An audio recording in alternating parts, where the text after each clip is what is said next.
Bonjour à vous les béliers, ici Nancy de la chaîne Maître Phare Tarot qui vous accueille pour une toute nouvelle vidéo.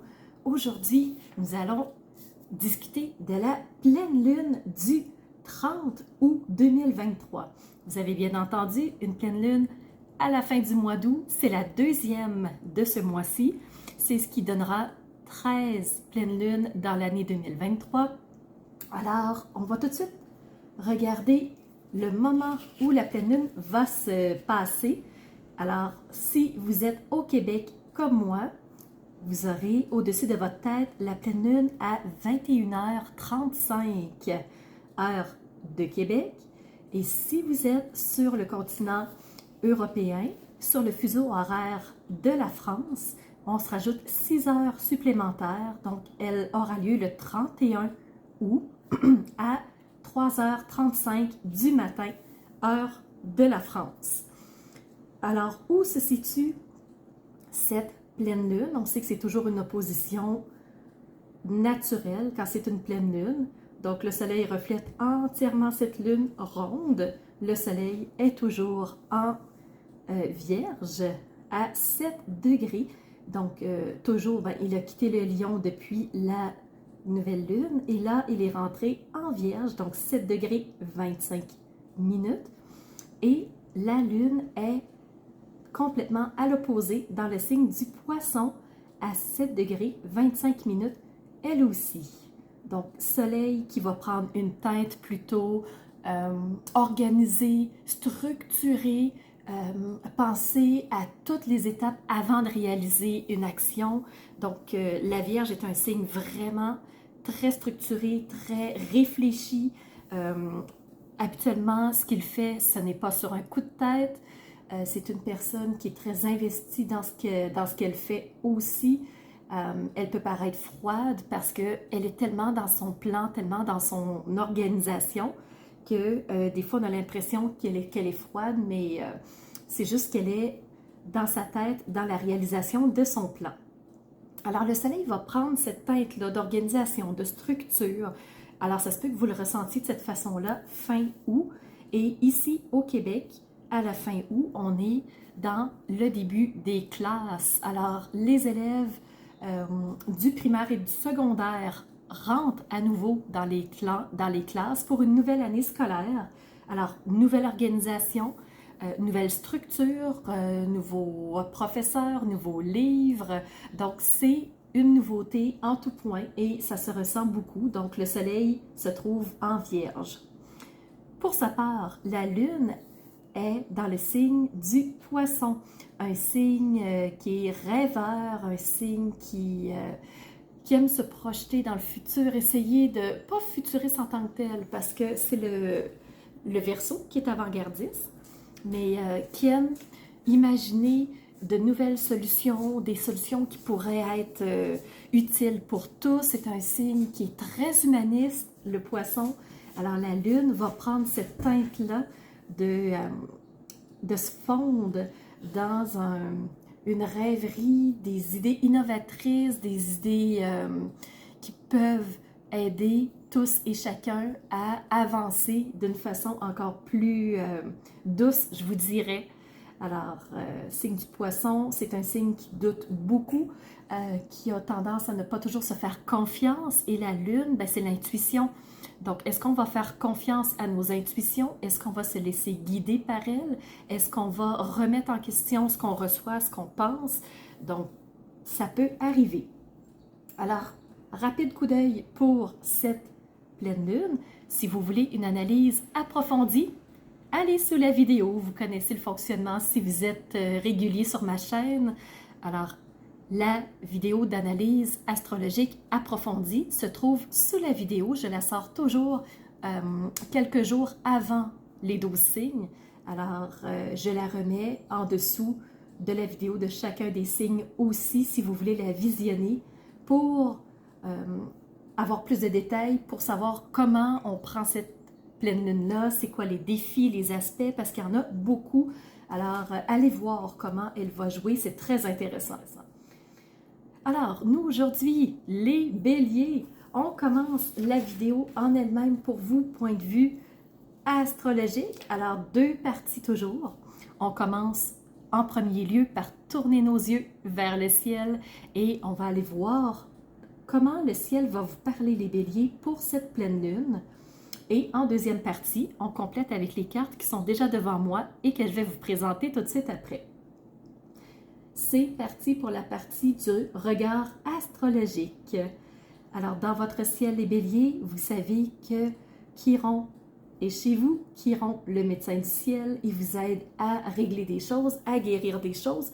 Profitez-en bien. Chiron va rester jusqu'en 2027. C'est pas pour rien, on a beaucoup de ménage à faire et c'est pas juste votre signe, c'est tous les signes. On a tous quelque chose à régler d'une façon ou d'une autre. Alors, médecin du ciel est dans votre secteur, les béliers, donc vous le ressentez plus fort probablement que d'autres parce que l'énergie est au-dessus de vous. Il y a aussi le nœud lunaire nord qui s'est invité à la mi-juillet. Alors, ça fait 1 mois et demi qu'il est chez vous. Et nœud lunaire nord, c'est vers où je m'en vais.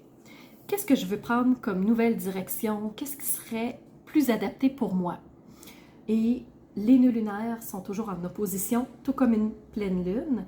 Et nœud lunaire nord est chez vous, nœud lunaire sud est en balance. Et c'est toute la dichotomie, c'est ça qu'on va avoir à travailler tout le monde, tous les signes, ces deux nœuds lunaires-là. Donc, chacun va apporter des défis. Qu'est-ce que c'est le nœud lunaire sud? Qu'est-ce que ça apporte? Comment je peux l'intégrer à mon quotidien? C'est pas vrai jusqu'en 2027. C'est que le nœud lunaire nord va rester jusqu'en début d'année 2025. J'espère que je ne m'étais pas trompée dans les dates. Je voulais être sûre de rectifier tout de suite. Alors, allez voir, il y a une vidéo qui traite uniquement sur les nœuds lunaires, le sud et le nord. Qu'est-ce que c'est? Qu'est-ce que ça va nous apporter? Donc, j'en dis pas plus à ce niveau-là. Pour les aspects, vous avez un sextile avec Vesta. Alors, on se concentre, les béliers, pour se sentir bien, pour se sentir en harmonie dans nos sphères de vie. C'est ce qui va être votre objectif pour cette deuxième pleine lune du mois d'août. Alors, qu'est-ce que je peux faire pour me sentir mieux? Est-ce que je poursuis sur ma lancée? Est-ce que j'ai des choses à modifier dans les différentes sphères de ma vie? Alors, c'est un objectif qu'on va porter. Le carré se trouve avec Pluton, qui est toujours rétrograde dans le signe du Capricorne. Et quand un Pluton est rétrograde, ce qu'il fait, c'est qu'il nous amène vers l'introspection. Ce qu'il veut, c'est qu'on tourne nos yeux vers le ciel, qu'on réfléchisse pas nécessairement qu'on réfléchisse, mais qu'on fasse le point, qu'on regarde l'étendue de notre vie en tant que telle en ce moment, notre existence, nos différentes sphères de vie. Et là, on fait un constat. OK, ça se passe comme ça dans ma sphère personnelle. Est-ce que je suis satisfait? Est-ce que j'ai des choses à changer? Dans ma vie familiale, si j'en ai une, est-ce que ça se passe bien? Est-ce que j'ai des choses à changer? Vie professionnelle et ainsi de suite. Donc, Pluton nous amène dans l'introspection, ça se passe à l'intérieur de soi. Vous êtes en carré avec Pluton, donc il y a une réserve ou une réticence.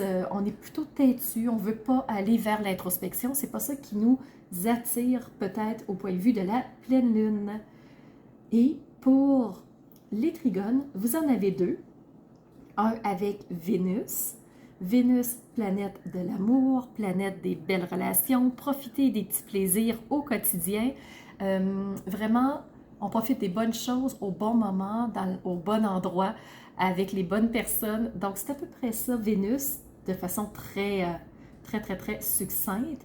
Si vous voulez plus d'informations, il y a une vidéo qui a été faite sur Vénus en Lion, parce qu'elle reste en Lion jusqu'au 9 octobre. Donc, c'est un très long transit pour une planète qui habituellement voyage rapidement. Alors, je vous invite à aller voir qu'est-ce que ça veut dire une Vénus en Lion, mais dans les très grandes lignes, ce qu'on peut dire, c'est que cette Vénus sera flamboyante. Elle veut être aimée par tous les moyens. Elle veut qu'on l'aime aussi en retour. Et ses attentes peuvent être très élevées. Des fois, ces attentes sont même au-delà du réalisme. Et c'est ce qui fait que ça peut l'amener dans des déceptions. Mais vous avez un superbe trigone avec Vénus, donc c'est très bon signe. Prenez-en soin, profitez-en, euh, profitez des beaux moments avec des personnes autour de vous. Je pense que ça va contrebalancer et ça va vous amener dans votre Vesta qui est votre bien-être et votre harmonie. Dernier trigone avec la lune noire. Donc la lune noire habituellement amène du brouillard, de l'incompréhension, elle cache des détails, mais en étant en trigone, elle va plutôt faire l'inverse, elle va plutôt ouvrir des espaces de compréhension qui avant n'étaient pas présents ou n'étaient pas à votre conscience. Alors pour vous les béliers, profitez bien de cette nouvelle lune qui va vous amener des compréhensions nouvelles et qui vont vous amener à vous positionner différemment. Donc, ça fait le tour de notre regard astrologique. Ensemble, ce qu'on va faire, on va maintenant aller voir les messages des cartes. Alors, c'est parti pour le tarot. J'ai choisi le tarot Arcanum. Première carte qui s'est présentée, une 3 d'épée. Les épées, c'est le mental, c'est les idées, c'est les pensées, c'est tout ce qui tourne dans notre tête avec le petit hamster. Et là, on voit que la personne tient une rose dans ses mains, une autre rose ici qui a été transpercée. Donc, la personne s'est probablement attachée à quelqu'un, à quelque chose qui lui tenait à cœur. Et cette chose ou personne-là, probablement qu'il y a une fin un peu plus abrupte. En tout cas, ça n'a pas été une fin aussi positive qu'elle le voulait parce qu'on voit beaucoup de pluie. Donc, je crois qu'il y a beaucoup de douleur, il y a beaucoup de déception, de peine. Et je vous disais que quand la Vénus est dans son excès, ben, elle peut être dans des attentes trop élevées. Donc, peut-être qu'il s'est passé quelque chose. Et je vais la rattacher tout de suite à une deuxième carte qu'on a reçue, la 10 de Pentacle. Les pentacles, c'est les ressources, c'est le matériel, c'est ce qu'on a de façon tangible dans notre vie. Et si je mets ces deux cartes-là ensemble, moi, le message qui pousse fort en moi, c'est est-ce que vous avez perdu quelqu'un et que vous avez touché une forme d'héritage de par un décès? Vraiment, ça pousse en moi, je ne sais pas pourquoi, il faut que je vous dise ça. J'ai l'impression qu'il y a eu un décès quelque part qui s'est traduit par une forme d'héritage chez vous parce que vous avez un 10. Un 10, c'est un accomplissement. On a réussi à atteindre ce qu'on voulait. Donc, est-ce que c'est un héritage? Si ce n'est pas le cas, est-ce que vous avez eu une promotion? Est-ce que c'est une promotion qui vous fait plaisir? J'en serais pas très certaine. Est-ce que c'est une rentrée d'argent subite, donc très rapide, mais qui s'est peut-être pas fait d'une façon que vous auriez espéré? Je ne sais pas pourquoi je vous dis ça, c'est vraiment ce qui monte en moi. Faites-en ce que vous voulez, si ça correspond. N'hésitez surtout pas à me dire en commentaire, ça me fera plaisir de communiquer avec vous certainement. La dernière carte qui s'est présentée, c'est la tempérance.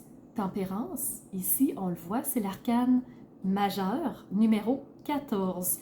Alors, la tempérance qu'elle fait, elle met et de l'eau et du feu dans son contenant. Donc, le contenant, on pourrait dire que c'est notre bocal de vie, ça pourrait être notre sphère de vie. Et là, elle met de l'eau. Donc, de l'eau, c'est quelque chose qui est très... c'est liquide, ça peut être frais, ça va nous nourrir, mais nous nourrir d'une façon, je vous dirais, humainement, on a besoin de l'eau pour fonctionner, vous savez. Et le feu, donc on vient nourrir aussi par le feu. Donc, c'est deux façons de se nourrir soi. Ça peut aussi être pris dans le sens mettre de l'eau dans son vin, dans le sens de balancer les choses. Ça représente bien les balances, cette tempérance-là, même si je sais que je vous parle à vous les béliers. On sait que les nœuds lunaires sont en bélier balance. Donc, probablement que j'avais un rapprochement à faire si je vous l'ai fait. Et dans le fond, on parle de tempérer les choses. Tempérer, c'est balancer. Alors, si on met les trois ensemble, il y a quelque chose qui s'est peut-être mal passé. Il y a eu, en tout cas, un accès important à un montant d'argent et on vous parle de balancer des choses. Donc, de ne pas être dans les excès de peut-être trop de tristesse ou trop de joie, balancer les choses. Alors, à vous de voir comment ça va s'aligner tout ça. Et ce qu'on vous parle ici, avec la tempérance, il y a aussi le fait de reflect and redirect your energy. Donc, c'est refléter, mais aussi rediriger son énergie. Il y a une façon, on a investi notre énergie d'une façon particulière, et là, on nous dit, il est temps de réaligner tout ça. Il y a peut-être des failles énergétiques. C'est peut-être pour ça qu'on a ici la 3 d'épée. Donc, on a besoin de se repositionner différemment pour être apte à avancer de façon plus nutritive, plus nourricière pour soi. Je ne peux pas vous le dire autrement. On parle avec un petit conseil ici. Ce qui est apparu, c'est aimer quelqu'un, c'est lui donner de l'importance à ses propres yeux, l'aider à croire en lui-même. Vous avez une Vénus en trigone. Donc Vénus, le facteur amour, le facteur relation va prendre une grande importance. C'est pas nécessairement un côté, une relation amoureuse, intime, sexuelle, mais ça peut être une relation intime, amicale, ça peut être dans le professionnel où on est des amis, on s'entend bien, on parle le même langage. Alors ici, on va avoir un message par rapport à l'amour. Donc quand la personne est importante, on va lui donner de l'importance et on l'amène à croire en elle. Donc je pense qu'il va y avoir quelque chose à faire à ce niveau-là. Il va y avoir un rôle à jouer. Je rebondis sur cette 3 d'épée encore qui me travaille beaucoup pour vous. Alors, j'ai reçu cette carte c'est quoi? C'est traverser dans la lumière. Alors ici, la personne est là, la lumière au-dessus d'elle, et il y a un pont au-dessus d'une rivière. Tantôt avec la tempérance, on parlait d'eau et on parlait de feu. Donc pour moi, ça va encore dans la même lignée. Je vais vous lire le message. Donc c'est écrit « Chaque étape de ma vie est le pont vers une transformation intérieure, en traversant toute situation positivement avec la tempérance ici. Venons tempérer notre façon de voir les choses, notre façon de réagir aux choses. Donc, en traversant positivement, je progresserai dans mon évolution. Si je traverse dans la résistance et la colère, je resterai au même endroit. En travaillant mes forces intérieures par l'application des lois de l'amour universel, chaque jour, je découvrirai le réel sens de la vie. Donc, ça peut venir expliquer ici qu'il s'est vraiment passé quelque chose et on parle vraiment de tempérer, de venir réagir d'une façon différente. On vous parle des relations encore une fois, on parle de repositionner son énergie.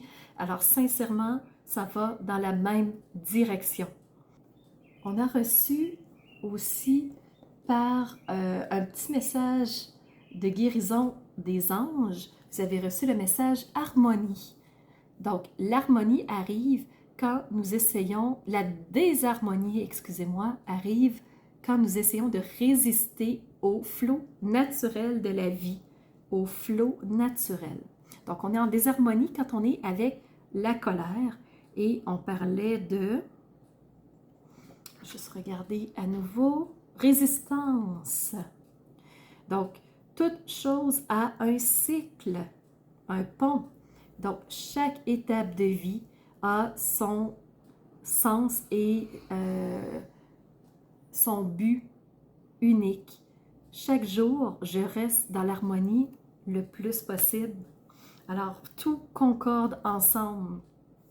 Une dernière carte qui est sortie, encore une fois, dans les messages de vie, c'est la carte de l'espoir. Donc, quand ça fait mal, c'est difficile de rester aligné dans ses énergies. On est beaucoup tiraillé d'un côté ou de l'autre dans nos polarités de « j'explose, c'est tellement frustrant, pourquoi ça m'arrive à moi? » Donc, on a besoin de laisser passer cette peine-là, c'est sûr et certain, mais on vous parle d'espoir aussi.